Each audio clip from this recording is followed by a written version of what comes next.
सो है guys, welcome. अभी हम स्टार्ट करेंगे अपना नेक्स्ट चैप्टर इकोलॉजी का, that is organism and population. ठीक है, इसको मैं कॉपी से पढ़ाने का कारण क्या है कि ये चैप्टर जो है एनसीईआरटी से पढ़ोगे तो काफ़ी बड़ा है। ठीक है, मुश्किल नहीं है, काफ़ी बड़ा है। और सिंस नीट अभी करीब आ रहा है ना, तो समय कम है, तो मैं सारा मुद्दा यहीं से समझा दूंगा। फॉर योर कन्वीनियंस मैं एक बार एनसीईआरटी रीडिंग में मरवा दूंगा, बट रीडिंग मार के जो कंक्लूजन है आपको यही मिलने वाला है। तो पहले यहाँ पढ़ा के फिर मैं एनसीईआरटी रीडिंग, यहाँ पढ़ा के यहाँ समझा के फिर रीडिंग मरवा दूंगा, ताकि आपको समझ में भी आए और ये मुद्दा जो है वो दिमाग में भी रहे और सब कुछ रहे। ठीक है, सो मैं यहीं से पढ़ाऊँगा। और ये नोट्स मेरा ही क्लास नोट्स है, लीजा ने लिखा अच्छे से, तो इसलिए मैं यहीं से पढ़ाता हूँ। ठीक है, सो चलो स्टार्ट करते हैं अभी ऑर्गेनिज्म एंड पॉपुलेशन चैप्टर। ठीक है, सो क्या है कि अब बात करते हैं इकोलॉजी का। नेक्स्ट चैप्टर जो इकोसिस्टम, उसमें हम देखेंगे इकोलॉजी में बेसिकली क्या हो जाता है आपका। इकोसिस्टम क्या होता है आपका, इंटरेक्शन होता है किसके बीच में, between biotic non biotic abiotic component के बीच में। जैसे बायोटिक कंपोनेंट हो गया लिविंग ऑर्गेनिज्म, हम हो गए, पैरासाइट्स हो गए, प्रीडेटर हो गए, प्री हो गए, और प्लांट्स हो गए। और एबायोटिक कंपोनेंट लाइक सन, वाटर, सॉइल, हमारे बीच में इंटरेक्शन होता है ना। सनलाइट से प्लांट खाना बनाता है तो उसको खाते हैं, फिर हमारे पास आता है, हम भी खाते हैं। ठीक है, प्लांट कहाँ उगता है, सॉइल में उगता है। ठीक है, तो यह इंटरेक्शन जो होता है इसका बारे में डिटेल्स में नेक्स्ट चैप्टर में पढ़ेंगे, उसको हम इकोसिस्टम कहते हैं। ठीक है, नाउ इकोसिस्टम और ये यूनिट जो है इकोलॉजी है। 4 चैप्टर है, बहुत ईजी है। बस इकोलॉजी में क्या होता है ना, प्रैक्टिकली बहुत ज़्यादा बातें होती हैं। मुद्दा का मतलब प्रैक्टिकली बातें समझने के लिए बहुत ज़्यादा होता है, इसलिए इकोलॉजी है बहुत ईजी। अगर बातें नहीं समझ पाए तो इकोलॉजी हो जाएगा टफ। तो चलिए स्टार्ट करते हैं। ठीक है, अब इकोलॉजी का अगर बात करें ऑर्गेनाइजेशन के तौर में, ठीक है, बायोलॉजिकल ऑर्गेनाइजेशन की बात करें तो 4 लेवल में ये कंसर्न है। इकोलॉजी का बात कर रहा हूँ मैं। ठीक है, ऑर्गेनिज्म, ठीक है, ऑर्गेनिज्म मतलब इंडिविजुअल, और एक ग्रुप ऑफ इंडिविजुअल को हम बोलते हैं पॉपुलेशन। जिसे ह्यूमन पॉपुलेशन जब कहा जाता है तो उसमें सिर्फ ह्यूमन रहा जाएगा। अर्थ का ह्यूमन पॉपुलेशन है 7 बिलियन, मतलब सिर्फ ह्यूमन पॉपुलेशन, मतलब one species, group of similar species रहेगा। ठीक है, ऑर्गेनिज्म मतलब इंडिविजुअल, इंडिविजुअल मिलकर क्या बनेगा, पॉपुलेशन, जैसे ह्यूमन पॉपुलेशन। अब हमारे साथ और भी कुछ और दूसरा स्पेसीज मिलकर क्या बनाएंगे आप, थर्ड आपका ऑर्गेनाइजेशन क्या होगा, कम्युनिटी। और हाई लेवल में क्या बनेगा, कम्युनिटी। कम्युनिटी में सब आ जाएंगे, गाय बैल भैंस सब आ जाएंगे, मतलब अलग अलग स्पेसीज भी आ जाएगा। ठीक है, एंड उसके बाद आएगा आपका, जब ये हो जाएगा तो उसके बाद आपका आ जाएगा बायोम। बायोम मतलब बहुत लार्ज होता है, काफ़ी इकोसिस्टम से मिलकर बनता है ये। ठीक है, अलग अलग प्रकार का इकोसिस्टम, जैसे एक्वाटिक हो, टेरेस्ट्रियल हो, ये सब। और टेंशन मतलब जिसके बारे में डिटेल्स में नेक्स्ट चैप्टर में पढ़ेंगे। जैसे याद रखिए कि इकोलॉजी में 4 बायोलॉजिकल लेवल होता है ऑर्गेनाइजेशन का। ठीक है, सो इकोलॉजी हम जब भी पढ़ते हैं काफ़ी डाइवर्स है, आपको पता ही है। बायोडाइवर्सिटी चैप्टर हमने पढ़ा है क्लास 11 में, लिविंग वर्ल्ड में, जिसमें हमको पता है कि 1.7 to 1.8 मिलियन स्पेसीज अब तक डिस्क्राइब है। तो कितना डाइवर्सिटी है। सो कभी भी हम इकोलॉजी में आते हैं जब भी बात में, तो हमारे मन में 2 क्वेश्चन आता है कि how and why. How question से हमको जवाब मिलता है मैकेनिज्म क्या है, और वाई से हमको पता चलता है सिग्निफिकेंस। इसका एग्जांपल है, मैं बताता हूँ कि हाउ बर्ड सिंग्स, चिड़िया कैसे सिंग करती है, and why they sing. So bird का आपको पता है उनका वॉइस बॉक्स होता है, सेरिंग्स, और कुछ वाइब्रेटिंग बोन्स होते हैं जिसके वजह से वो गा पाते हैं। तो हाउ क्वेश्चन से हमको मैकेनिज्म पता चल गया, ठीक है, कि उनका वॉइस बॉक्स, सेरिंग्स होता है और वाइब्रेटिंग बोन्स होता है ना। Why they sing birds, why do bird sings, ताकि वो मेट कर पाए। हमारी तरह तो हम बुला नहीं सकते हैं ना, हम बुला लेते हैं ना लैला मजनू डार्लिंग जो भी बोले, मतलब humans, you know, but birds and animals can not sing. तो बर्ड्स सिंग करके एक्चुअली अपने मेटिंग के लिए बुलाता है अपने पार्टनर को। ठीक है, सो उसका सिग्निफिकेंस हो गया। सो 2 क्वेश्चन हमेशा आता है, पूछते हैं हम इकोलॉजी में अपने आप से, और हमको तब पता चलता है सिग्निफिकेंस और मैकेनिज्म। ना बात करते हैं बायोलॉजिकल ऑर्गेनाइजेशन लेवल। बायोलॉजिकल मतलब लिविंग, ऑर्गेनाइजेशन मतलब ऑर्गेनिज्म का लेवल कैसे बढ़ते चलता है, ऑर्गेनिज्म का लेवल कैसे स्टार्ट होता है। ठीक है, तो देखो आज हम लोग कैसे बने हुए हैं, हम लोग ऑर्गेन सिस्टम लेवल ऑर्गेनाइजेशन है इंडिविजुअल। ठीक है, बट हम बने कैसे हैं। ठीक है, सो सबसे पहले हम लोग का अलग अलग मोलिकुल्स, मैक्रोमोलिकुल्स, जैसे बायोमोलिकुल्स हमने पढ़ा है, तो उसमें क्या होता है, इंटरेक्शन होता है। जैसे लिपिड्स प्रोटीन का इंटरेक्शन होकर सेल मेम्ब्रेन बनेगा, न्यूक्लियर मेम्ब्रेन बनेगा, काफ़ी मोलिकुल्स का, मैक्रोमोलिकुल्स का इंटरेक्शन होकर आपका क्या बनेगा, ऑर्गेनेल्स बनेगा, और अल्टीमेटली क्या होने वाला है, सेल होने वाला है, सेल बन जाएगा। ऑर्गेनेल्स का इंटरेक्शन होकर सेल, एक कंप्लीट सेल है ना, क्योंकि सेल में क्या होता है, cell membrane, nuclear membrane, organelles होगा यहाँ में। तो ये आखिर सेल बना किसे, मैक्रोमोलिकुल्स का इंटरेक्शन से बना। सो बायोलॉजिकल ऑर्गेनाइजेशन लेवल में सबसे पहला लेवल क्या है आपका, मैक्रोमोलिकुल्स। सेल नहीं, याद रख लीजिएगा, क्वेश्चन आता है, मिस्टेक नहीं करना है। ठीक है। और मैक्रोमोलिक्यूल का इंटरेक्शन होकर क्या बनेगा, सेल। और सिमिलर प्रकार का सेल जिसका ओरिजिन और फंक्शन सिमिलर हो, ओरिजिन सिमिलर हो, जिसका स्ट्रक्चर और फंक्शन सिमिलर हो, उसे वो क्या बन जाता है, आपका टिश्यू बन जाता है, हमको पता है। और टिश्यूज मिलके एक सिमिलर ग्रुप टिश्यूज मिलकर क्या बनाता है, ऑर्गन।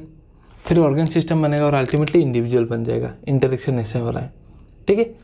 और इंडिविजुअल ऑर्गेनिज्म जब सेम स्पीसीज का होंगे तो क्या बनेगा, पॉपुलेशन। अलग अलग पॉपुलेशन मिल जाएगा अलग अलग स्पीसीज के तो क्या बनेगा, कम्युनिटी। और कम्युनिटी जब मिल जाएगा बहुत सारा एक एरिया का, बड़ा एरिया का, तो क्या बनेगा, इकोसिस्टम। और अलग अलग इकोसिस्टम मिलकर उससे भी बड़ा बनाएगा आप लोग का next level of organisation, that is biomes. और अर्थ का सारा बायोम्स मिलकर अल्टीमेटली आपको पूरा अर्थ बनाता है, डेट इज बायोस्फीयर, ठीक है। सो और इंडिविजुअल ऑर्गेनिज्म से आपका बायोम तक ये इकोलॉजिकल ऑर्गेनाइजेशन लेवल है। और मैक्रोमोलिक्यूल से एंडिंग तक ये क्या है, आपका बायोलॉजिकल ऑर्गेनाइजेशन लेवल, ठीक है। So biological organisation level start होता है मैक्रोमोलिक्यूल से। मैं फोकस कर रहा हूँ बात को, ध्यान दीजिएगा, ठीक है। और जब हम बात करते हैं इकोलॉजी का, स्टडी का बात करते हैं हम, so ecology at organism level is a physiological ecology. Ecological organism level, organism का लेवल में अगर इकोलॉजी का बात करो तो ये फिजियोलॉजिकल इकोलॉजी है। कैसे, तो ऑर्गेनिज्म लेवल में इकोलॉजी के बारे में हम क्या पढ़ेंगे कि एक इंडिविजुअल एबायोटिक कंपोनेंट के साथ कैसे इंटरेक्ट करता है, मतलब how they are adapted plants कैसे एडेप्टेड है अलग अलग सिचुएशन के साथ, कैसे उसके जैसे कैक्टस में कैसे थॉर्न बन गया, कैसे आपका डेजर्ट का प्लांट में आपका कैम्प पाथवे होता है, ठीक है, कैम्प पाथवे होता है, इसके बारे में हम पढ़े हैं आपका डिटेल्स में। सो अल्टीमेटली हम उस इंडिविजुअल का, चाहे प्लांट हो या एनिमल हो, अल्टीमेटली उसका फिजियोलॉजी स्टडी करें कि भाई उसका अंदर में कैसा मेटाबॉलिक रिएक्शन चलेगा। सो इंडिविजुअल लेवल में अगर आप इकोलॉजी को स्टडी करते हो तो हम उसे ऑर्गेनाइजेशन मतलब फिजियोलॉजिकल इकोलॉजी भी कहते हैं, ठीक है ना। बायोम्स जो कि बनता है, अब हमको पता है अर्थ जो है एक एक रोटेशन में घूमते रहता है इस तरीके से, और यहाँ में है सन, तो अर्थ इस तरीके से घूमते रहता है ना, रोटेट मारता रहता है सन का, है कि नहीं। और अर्थ भी मूव करता है, तो क्या होता है कि अगर सन की पोर्शन में अर्थ है, दिन होता है, नहीं है तो रात होता है, सामने आने से थोड़ा गर्म, दूर जाने से थोड़ा कोल्ड होता है। कहने का मतलब क्या है कि ये variation due to rotation of the earth, एक जो टिल्ट में वो रोटेट कर रहा है अर्थ अराउंड द सन, इस रोटेशन का वजह से अर्थ में वेरिएशन आता है, जिसके वजह से सीजन में वेरिएशन आता है, बारिश में वेरिएशन आता है, एनुअल प्रिसिपिटेशन में वेरिएशन आता है। और वेरिएशन आता है जब अलग अलग सीजन होगा, अलग अलग एरिया होगा, तो क्या होगा, एडेप्टेशन अलग अलग होता है ऑर्गेनिज्म का। विंटर के लिए अलग से अडेप्ट है, समर के लिए अडेप्ट है, अलग ऑर्गेनिज्म अलग से अडेप्ट है। डिटेल्स में लेटर पार्ट में हम जानेंगे। सो ये अर्थ का रोटेशन होने का वजह से आपका वेरिएशन आता है, ठीक है। वेरिएशन आने का मेन कारण होता है एनुअल प्रिसिपिटेशन, और इस एनुअल प्रिसिपिटेशन में आपका रेन और स्नो दोनों आ जाता है, याद रखिएगा, बहुत इंपॉर्टेंट है, ठीक है। जिसके वजह से अलग सीजन होता है, जैसे गर्मी में बारिश नहीं आया, ठंडा में गर्मी में बारिश आएगा, ठंडा में नहीं आएगा। टेम्परेचर में वेरिएशन होता है, गर्मी में ज़्यादा टेम्परेचर, ठंडा में कम टेम्परेचर। सो एनुअल प्रिसिपिटेशन इस सन का रोटेशन का होने की वजह से आपका बायोम्स बनता है, ठीक है। और एक फिगर है बुक में, बहुत ईजी है याद करने के लिए, मैं अभी करवा दूंगा मेजर बायोम्स जो कि है।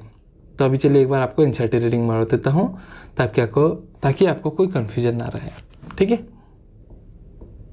सो लिविंग वर्ल्ड जो है काफ़ी डाइवर्स एंड अमेजिंग है, ऑलरेडी हम जानते हैं। ऑर्गेनाइजेशन लेवल जो मैंने बता दिया, बायोलॉजिकल ऑर्गेनाइजेशन लेवल मैक्रोमोलिक्यूल से स्टार्ट होगा और बायोम्स तक जाएगा, ठीक है।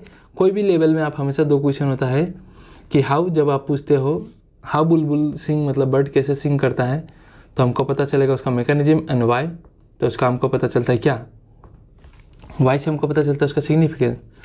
तो उसके पास उसके पास जो होता है वॉइस बॉक्स होता है, वाइब्रेटिंग बोन्स होते हैं बर्ड्स में। और सेकंड क्वेश्चन का आंसर होता है कि बर्ड्स को कम्युनिकेट करना पड़ता है मेटिंग के लिए अलग अलग सीजन में, तो इसलिए वो गाते हैं, ठीक है।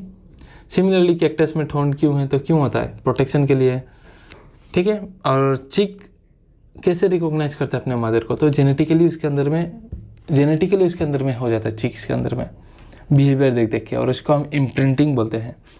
इसको हम स्टडी करते हैं बिहेवियरल साइंस में, ठीक है। सो डिटेल्स में नहीं जाना, बस बातें बता दे रहा हूँ। सो ये सब ऑलरेडी बता दिया हूँ। इकोलॉजी का ऑर्गेनाइजेशन लेवल भी देखो ना। इकोलॉजी अगर आप बात करो ऑर्गेनाइजेशन लेवल में, तो फिजियोलॉजिकल इकोलॉजी है, क्योंकि हम पढ़ेंगे कैसे ऑर्गेनिज्म कैसे अलग अलग कंडीशन के लिए एडेप्ट होकर रखा है, रिप्रोडक्शन उसका कैसे है, ठीक है। और अर्लियर क्लासेस में हमने पढ़ा है कि हम लोग का जो अर्थ है रोटेशन करता है, ठीक है, अराउंड द सन। और इसके वजह से हम लोग का एनुअल वेरिएशन आता है in the intensity and duration of temperature. बोला ना, गर्मी में ज़्यादा टेम्परेचर, ठंडा में कम, जिसके वजह से अलग अलग सीजन होगा और अलग अलग ऑर्गेनिज्म एडेप्ट होंगे। और ये variation together with annual variation in precipitation, precipitation मतलब बारिश, जिसमें रेन और स्नो दोनों इंक्लूड होता है। ठीक है, variation in temperature along with the precipitation account for the formation of क्या बायोम्स, ग्लेशियर, डिजर्ट। डिजर्ट में क्या होगा, बारिश कम, टेम्परेचर ज़्यादा, रेन फॉरेस्ट, टुंड्रा। ठीक है, से कुछ मेजर बायोम्स है, इसको अभी ध्यान रखना है, एग्जाम में लेवलिंग आ सकता है। तो चलिए, सो देखिए यहाँ में आपको दिखा करके टेम्परेचर और यहाँ में रेनफॉल कि कितना ज़्यादा रेनफॉल है। सो टेम्परेचर ये है 0, इधर में नीचे में है माइनस, ऊपर में प्लस ज़्यादा। सो देखिए नीचे में एक बायोम है -10 डिग्री में और बारिश काफ़ी कम है। तो हमको पता है बर्फीली एरिया में, आर्टिक एरिया में, टुंड्रा में, ठीक है, पोलर एरिया में बारिश कम होता है और टेम्परेचर कम, बर्फ़ होता है। तो ये तो ऐसे याद हो जाएगा आपको, आर्टिक एंड अल्पाइन टुंड्रा ये बायोम है, तो वहाँ का बायोम है आर्टिक एंड अल्पाइन टुंड्रा। फिर नेक्स्ट देखिए डेजर्ट। डेजर्ट में देखिए आप टेम्परेचर काफ़ी हाई है पर बारिश भी देखिए काफ़ी कम है। नहीं, ये बायोम है। सो कौन सा बायोम है जिसमें टेम्परेचर है, बारिश कम होता है? Obviously desert. तो दो तो ऐसे याद हो गया। सबसे ज़्यादा बारिश और टेम्परेचर एकदम मस्त किस में रहता है? तो आपका ट्रॉपिकल फॉरेस्ट। पढ़ते आ रहे हैं बचपन से, देखिए सबसे इतना ज़्यादा बारिश और टेम्परेचर भी मस्त है। ठीक है, 3 हो गया। अब आप पढ़े होंगे, सुने होंगे टीजीटी टीचर, पीजीटी टीचर, ठीक है, तो आप डीजीटी याद रख लीजिएगा। एक सेंटेंस डीजीटी याद रख लीजिएगा, डीजीटी, डेट इज डीजीटी। कहने का मतलब है, देखिए ये तीनों इस सीक्वेंस में आपको इस तरीके से याद रख लेना है। ये तीनों एक लाइन में ना, ऊपर नीचे से एक लाइन में से याद रखना। डेट इज डी से डेजर्ट वाला जो कि बताया, जिसे ये नेक्स्ट जो है वो ग्रासलैंड है, और थर्ड पोजीशन में जो ये वाला थर्ड में जो है आपका ये क्या है, टी से डीजीटी, टी से टेम्परेट फॉरेस्ट। ठीक है, और ये कौन की तरह है, तो ये सी से कौन, तो सी फॉर कोनिफेरस फॉरेस्ट। तो इस तरीके से आप बायोम्स फिगर याद रख लीजिएगा, बस सिंपल हो गया। अगर ये फिगर दे दे और यहाँ में ए, ये बी, सी, डी करके पूछ ले तो आप बता पाओगे आप। ठीक है, आर्टिक, डेजर्ट, डीजीटी, और ज़्यादा बारिश तो ट्रॉपिकल है, कौन की तरह रहता है, कोनिफेरस। ठीक है, तो यही बात है यहाँ में। आई होप क्लियर है यहाँ तक। ठीक है, ठीक है। So regional and local variation within each biome, हर बायोम में भी इसमें फिर रीजनल और लोकल वेरिएशन होता है। जैसे मेघालय में ज़्यादा बारिश होता है, किसी एरिया में कम होता है, तो उसमें भी वाइड वेराइटी ऑफ हैबिटेट्स मिलेंगे। ये सब नॉलेज वाला बात है, बता रहा हूँ बस। ठीक है, और मेजर बायोम्स नेक्स्ट पेज में दिखा के रखा है, दिखा दूंगा मैं। ठीक है, और लाइफ सिर्फ आपका नॉर्मल हैबिटेट में नहीं, एक्सट्रीम हैबिटेट में भी रहते हैं। जैसे मैंने बायोटेक में पढ़ा, आपका पढ़ेंगे हम टेक पॉलीमेरस, थर्मस एक्वाटिका, जो कि थर्मल रीजन में रहता है, स्प्रिंग रीजन में 100 डिग्री टेम्परेचर में सर्वाइव करता है। सो इसी तरीके से एकदम खतरनाक Rajasthan desert, Meghalaya forest, deep ocean, वहाँ में भी लाइफ रहता है। ठीक है, माउंटेन टॉप्स में भी रहता है, थर्मल स्प्रिंग में भी रहता है। ठीक है, सो वही बात है। सो फिगर है, इंपॉर्टेंट नहीं है, बस बता के रखा है भाई इंडिया का कुछ मेजर बायोम्स। जैसे हो गया ट्रॉपिकल फॉरेस्ट, ठीक है, फिर नेक्स्ट हो गया आपका डिसिडियस फॉरेस्ट, डेजर्ट, पता चल रहा है, डेजर्ट दिख रहा है ना आपको, ये हरियाली दिख रही है, और ये सी कोस्ट, समुंदर दिख रहा है, देखो। ठीक है, तो वही बात है, ध्यान रख लेना इसको। ठीक है, और कुछ बातें हैं बताता हूँ, चलिए। So the most important ones, मतलब व्हाट आर दी, जो वेरिएशन आता है, ठीक है, जिसके वजह से अलग अलग हैबिटेट बनता है। सो इसमें से मेन इंपॉर्टेंट फैक्टर्स क्या होता है आपका? Temperature, water, light and soil होता है, सबसे इंपॉर्टेंट फैक्टर्स। इसके बारे में अभी हम डिटेल्स में पढ़ेंगे। And all this are abiotic factors. ठीक है, सो एक हैबिटेट में आपका सिर्फ एबायोटिक कंपोनेंट ही नहीं होता, जैसे कि मैंने बोला, आपका क्या होगा, बायोटिक कंपोनेंट भी होगा, जैसे pathogen, parasite, predator, competitor, living organism में रहेंगे जो इंटरेक्ट करते रहते हैं। ठीक है, और over the period of time, एक समय के बाद इवोल्यूशन हम बता दूंगा, नहीं स्टार्ट करूंगा आफ्टर इकोलॉजी। ठीक है, सो इवोल्यूशन में क्या कहा है कि नेचुरल सिलेक्शन, नेचर उसी को सिलेक्ट करके जो फिट रहता है। ठीक है, ये एक इंडिविजुअल है, एक इंडिविजुअल है, ये बीमारी है, ये एकदम फिट है। ठीक है, तो नेचर किसको फेवर करके ऐसे बीमार होकर मर जाएगा, नेचर इसी को फिट करेगा, उसी को हम बोलते हैं natural selection. So in course of evolution वही ऑर्गेनिज्म इवॉल्व हो पाता है जिसको नेचर सेलेक्ट करता है।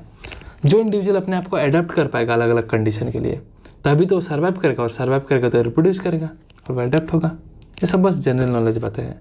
ठीक है, और एक टर्म आता है नीच, सिंपल एक टर्म आता है नीच। अब ध्यान रखिएगा, नीच मतलब क्या है, सिंपल डेफिनेशन, नीच का डेफिनेशन क्या है सिंपल भाषा में? नीच मतलब the physical space I will occupied और the physical space any organism will occupied. ठीक है, यहाँ मैं एक स्पेस ऑक्यूपाई कर रहा हूँ, ये चेयर में मैं बैठा हूँ एक चेयर, तो ये चेयर मेरा नीचे है और यहाँ नीचे में रह के मैं कुछ आपको फ़ायदा भी दे रहा हूँ, वीडियो रिकॉर्डिंग कर रहा हूँ, सपोज इंटरेक्ट भी कर रहा हूँ। ठीक है, सो नीच मतलब क्या, फिजिकल स्पेस जो मैं ऑक्यूपाई करके रखा हूँ, मेरा वो नीच हो गया। ठीक है, सो देखो, each organism has invariably defined a range of condition that is it can tolerate, अलग अलग सब ऑर्गेनिज्म टॉलरेट कर सकते हैं condition, diversify in the resources it utilises, जो भी यूटिलाइज करता है रिसोर्सेज। ठीक है, and have a distincting functional role in the ecological system. कोई भी ऑर्गेनिज्म हो इकोसिस्टम में तो रोल है, ये है। जैसे प्लांट खाना प्रोवाइड करेगा, उसको डियर खाएगा, डियर को फिर टाइगर खाएगा, सबका कुछ ना कुछ रोल है ताकि फूड चेन और फूड वेब बना रहे। क्या है ये, नेक्स्ट चैप्टर में आपको पता चलेगा, फूड चेन और फूड वेब। ठीक है, so all this together constitute ए नीच ऑफ एन ऑर्गेनिज्म। मेरा रोल यहाँ रह रहा हूँ मैं, यहाँ मेरा फंक्शनल रोल, इकोसिस्टम को मैं क्या रोल प्रोवाइड कर रहा हूँ, क्या रिसोर्सेज ले रहा हूँ और क्या फिजिकल स्पेस ऑक्यूपाई करके बैठा हूँ, ये मेरा नीच है, इंडिविजुअल नीच मेरा। ठीक है, तो नीच का सिंपल भाषा यही है। सो एक इंट्रोडक्टरी पार्ट हो गया इकोलॉजी का, और सॉरी ऑर्गेनिज्म एंड पॉपुलेशन का। नेक्स्ट से स्टार्ट कर देता हूँ मैं मेजर एबायोटिक फैक्टर, जो कि काफ़ी सिंपल है। हैंडरिटन नोट से समझा के फिर यहाँ से एक बार एक्सप्लेन कर दूंगा। देखो, आप खुद कंपेयर करो, किससे पहले जो हैंडरिटन नोट्स मैंने सारा बातें यहाँ से बताया, 3-4 मिनट 5 मिनट में ख़त्म हो गया, और फिर मैंने एक्सप्लेन किया। पर यहाँ मैंने जितना एक्सप्लेन किया, यही बात शॉर्ट समरी सारा कहानी से विथ मेन मुद्दा रिटेन नोट्स मैंने इससे पहले ही एक्सप्लेन कर दिया, तो समझ रहे हो। सो समय कम लगे इसलिए मैं कॉपी से आपको अच्छे से एक्सप्लेन कर दे रहा हूँ पहले ही। फॉर योर कन्वीनियंस में एक बार ये भी पढ़ा दे रहा हूँ आपको। अच्छा, तो क्या होगा, इससे क्या होगा, वहाँ समझाया फिर यही चीज़ बता रहा हूँ एक ही वीडियो में, तो 2 बार आपका दिमाग में जाएगा, फिर आप पढ़ोगे 3-4 बार रिवीजन हो जाएगा। ठीक है, so it all will be beneficial. So thank you very much, stay tuned for the next video.